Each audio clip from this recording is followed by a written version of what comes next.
मोहतरम अब्दुल हई मदनी साहब, अस्सलाम वालेकुम वरहमतुल्लाह।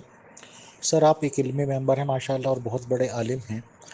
तो आपसे ये पूछना था कि जितना अब तक मैं पढ़ पा रहा हूँ या तहकीक कर पा रहा हूँ, मेरी नॉलेज में तो ऐसी कोई बात दूसरा एग्जाम्पल आया नहीं कि जैसे इनके अहमदियों के नबी साहब मिर्ज़ा ग़ुलाम अहमद क़ादियानी साहब ने बहुत ज़्यादा कलम गलोच कर रखी है आर्या लेडीज़ पे। एक तरह से उनके मज़हब की नहीं है वो, उनका कोई मतलब नहीं है और उन्हें कर रखी है।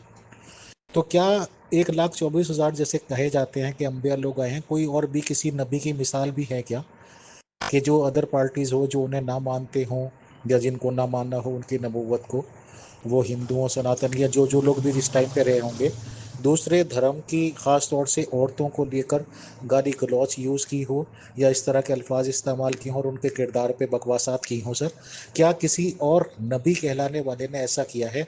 तो प्लीज़ रहनुमाई फरमाएं सर। शुक्रिया। अस्सलाम वालेकुम रहमतुल्लाह। अमीर फैसल साहब, देखें, सीधी सी बात है, हम और पूरी मिल्लत इस्लामिया मिर्ज़ा ग़ुलाम अहमद क़ादियानी को तो नबी मानती नहीं। ये तो उनका अपना एक दावा है जो किया उन्होंने, और सब ने साबित किया कि उनका ये दावा किताबुल्लाह और सुन्नत रसूल सल्लल्लाहु अलैहि वसल्लम के ख़िलाफ़ है। तो ज़ाहिर है कि अब वो एक आम इंसान हो गए, तो आम लोग तो इस तरह की हरकतें करते रहते हैं, उनके अखलाक में गिरावट होती है। जैसा कि बाज़ मौलवियों की भी यहाँ पे वीडियोज़ और ऑडियोज़ लगा दी जाती हैं कि देखें जी, आपके फ़लाँ मौलवी ये कर रहे हैं, ये कर रहे हैं। तो वो तो हो सकता है, लेकिन एक अल्लाह का पैगंबर और नबी वो इस तरह की हरकत नहीं कर सकता, और ख़ास तौर पर किसी पे बहतान लगाना, जबकि उनको इसकी मालूमात ना हो। और अगर कहीं पर कोई गलती हो भी तो वो बड़े आसान अंदाज से उसको बयान करता है, ना कि इस तरह से जिस तरह से मिर्ज़ा साहब ने किया है। कुरान करीम में अल्लाह ताला ने नबी सल्लल्लाहु अलैहि वसल्लम ने को हुक्म दिया, उदो इला रब्बिका इला सबील रब्बिका बिल हिकमा, ए नबी, आप लोगों को अल्लाह के रास्ते की तरफ बुलाएं हिकमत के साथ, वल मौइज़तिल हसना, और ऐसे वाज ऐसी गुफ्तगू से जिसमें हुस्न हो, खूबसूरती हो। तो ये तो अल्लाह का हुक्म है नबी सल्लल्लाहु अलैहि वसल्लम को।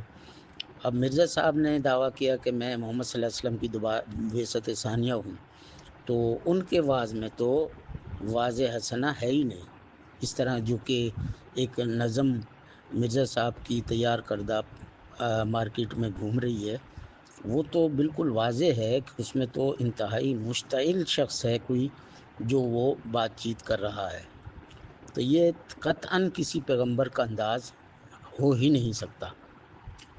अब उसमें ये कहा कि लाखों लोगों से और ये और वो, तो उस पर तो आपकी और हमारी बातचीत हुई थी आज़म सैफ़ी से, तो उन्होंने भी इसका यही जवाब दिया था कि भाई ये तो एक शायरी है, और शायर लोग अपने कलाम में गुलू कर देते हैं। यानी उन्होंने ये कह दिया कि ये मिर्ज़ा साहब ने गुलू किया है, लेकिन दिफा बहरहाल फिर भी करते रहे वो। हालांकि कह देना चाहिए था कि ये उन्होंने गलत किया है। जब उन्होंने गुलू कह दिया तो इसका मकसद है यही कह दिया ना कि भी ये अखलाक से गिरी हुई उन्होंने नज़म लिखी है। जी जी मोहतरम, बिल्कुल ठीक कह रहे हैं आप, इंशाल्लाह समझ में आ गई। तो बहरहाल ये है कि चलिए, मुसलमान लोग नबी नहीं मानते तो बहुत अच्छा है, और मेरे ख्याल से तो किसी भी कम्युनिटी का आदमी अगर उनको स्टडी कर लेगा तो नबी नहीं मानेगा अदर देन अहमदीज़। वो तो उनका मामला के जो मानते हैं मानते रहें। बट यह है कि खुदा के फजल व करम से किसी भी नबूवत के दावेदार ने ये हरकत नहीं की कि किसी की माँ बेटियों पे इतने गलीज़ कमेंट्स किए हों। सर, रहनुमाई फरमाने के लिए शुक्रिया, जज़ाकल्लाह।